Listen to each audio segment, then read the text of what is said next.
Hi, I'm Kendra Corman. If you're a coach, consultant, or marketer, you know marketing is far from a perfect science. And that's why this show is called Imperfect Marketing. Join me and my guests as we explore how to grow your business with marketing tips and, of course, lessons learned along the way.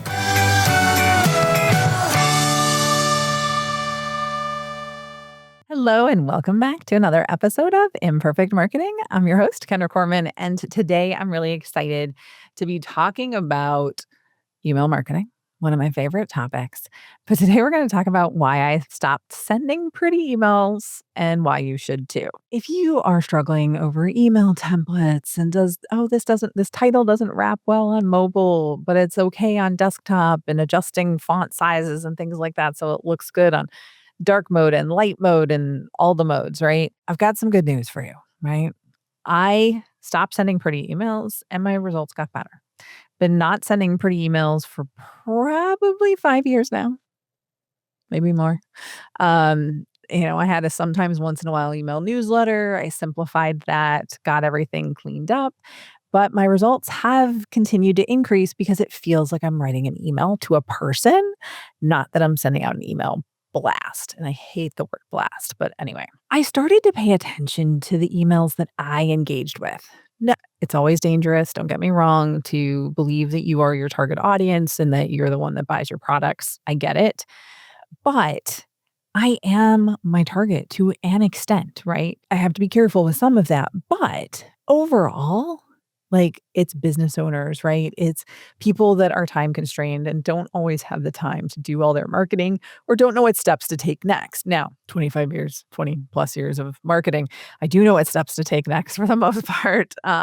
Although sometimes it's a little bit of experimentation. However, I'm still buying services, right? I still buy services too. And so I'm always looking to see what it is that I was engaging with, what I wasn't.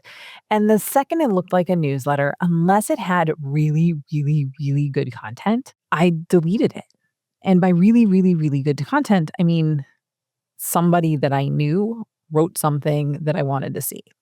I got rid of the headers. I got rid of the graphics. I GIF the GIFs, whatever you want to call them. And so if I wasn't engaging with these pretty emails, why was I sending them? So I want you to think about, for you, the last time you engaged with a beautifully laid out, designed email, or one that felt like it was written to you from somebody. Just think about that, right? You're probably going to tell me the one that felt like it was written to you, that was an email, that was text, probably resonated more, right? And a lot of email marketing, I hate to say it, is just showing up, right? They see your name and your subject line. Even if they hit delete, they see your name and you stay top of mind. The number of replies I've gotten from emails that are totally unrelated to the topic in the email for different types of business, just because I stayed top of mind, is crazy. Why do pretty emails hurt more than they help? And I'm going to caveat this. Yes, nonprofits, a lot of times you can send pretty emails. It's all good. E-commerce, yes, pretty emails are important to an extent. But even e-commerce, the plain emails still win over. Yes, you can have pictures and stuff like that. But people want to feel like they're being talked to, not sold to, right? So when you think about designed emails and email newsletters, it feels like marketing. It feels like you're being sold to, and your reader's guard goes up immediately. They often, unfortunately, end in the promotion and spam folders, even though some of the text-only ones do too. And I think one of the things that people really struggle with is they spend more time on the design and the layout and the wrapping of the headlines. Sorry, the wrapping of the headlines is a recent hot button for me because someone was like, "It's not wrapping right on my phone," or "It doesn't look right on my desktop." And I'm like, okay, try it on your phone. Oh, it looks perfect over there. It's like, yeah, we've got to design for responsive, right? So clearly that's a hot button for me right now. But when it comes to it, you're spending more time on the design than the actual content. And that is not where you should be spending your time. We really want the design to not be a barrier to sending consistently. If you've got too much production every time you send, then you're not going to send your emails often enough, right? If the prettiness becomes the priority, then you're losing the connection with your reader. And I really want your reader to be the priority. So when you get rid of the design, what happens, right? So I have minimal design. It's mostly text, sometimes an image. If I've got a specific photo or GIF, whatever you want to call it, is better. The hyperlinks are there, but it's not a button. It's not a visual experience. These things show up on both mobile, dark mode, light mode, all the things without looking strange. I think I got an email from a pretty big company. I'm going to say CVS, and my phone's on dark mode. I couldn't read their email. This is CVS. I mean, this is a pretty big company, and I'm a pretty big customer of theirs. I love to coupon, learned it all on TikTok. But when I get their emails and I'm on dark, if it's on my phone, I delete it because I can't see anything because it's not showing up right in dark mode. Again, it's that overly designed piece. If it was just text, the text switches perfectly between them. Now, I'm not saying that CVS should go to text only emails because I don't think necessarily that might be the right move for them, simply because of all the products and things like that they have. But it's definitely worth a thought, right? If somebody who is regularly opening up their emails, if they're not on desktop, deletes it, right? So I want you to think about that. So in addition, so hyperlinks are present, but they're not a visual experience, right? For my emails. My emails are written to one person. We all talk about this repeatedly. I strongly recommend, I don't know if I have it back here right now, but Anne Hanley's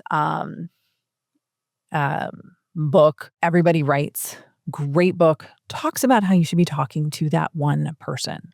If you're having a conversation with that one person, your emails are going to be much more effective. And some of my emails that have been the most effective were just a story. Last year, a little bit, well, around this time, I went to Buc-ee's on my way down to Florida, and I posted about their marketing. I got more replies about that than any other email I've ever sent. I've not been back to Buc-ee's since, but I do hope to be there again soon, maybe one day, because I think my nearest one is over 300 miles away. So I don't get going there often. But I want your emails, and when you think about email newsletters, right, to think about them as emails. Feel like you're sending them to a friend, not a marketing department. I want you to think about your next email, right? If you're going to send your list, you haven't sent in your list in a while, you're not going to apologize for any of that. I just want you to sit down. I want it to be text and a link, or text and two links. Have a PS. That's it. I want you to write it like you're talking to a person, one person. Whoever it is that just bought your service or is thinking about your service, or that you just had a presentation to, or somebody that you want to book you for a speaking gig, something along those lines. And then only one idea per email. I want you to focus on one idea, one theme, one story, and tie it to one call to action. And then I used to really be annoyed. Well, I'm still really annoyed when people call them email blasts. They're not blasts. They're emails. They're personal. And newsletter is starting to become nails on a chalkboard for me too, because it's not about newsletters either. And it's really about starting a conversation and getting people to reply or to take the action in the email that you want them to take. So let me leave you with this. Your audience wants to hear from you. Okay. Do you hear the capital letters on you? They don't want to hear from a graphic artist, unless you're a graphic artist, of course. I want you to try and just send one plain text email this week, just one, to your list, like you're writing to a friend, and see what happens. Thank you so much for joining me. Short episode today. I hope you enjoyed it, but stop sending pretty emails, just like I did. And hopefully your response rate will go up just like mine did. Thanks so much and have a great rest of your day.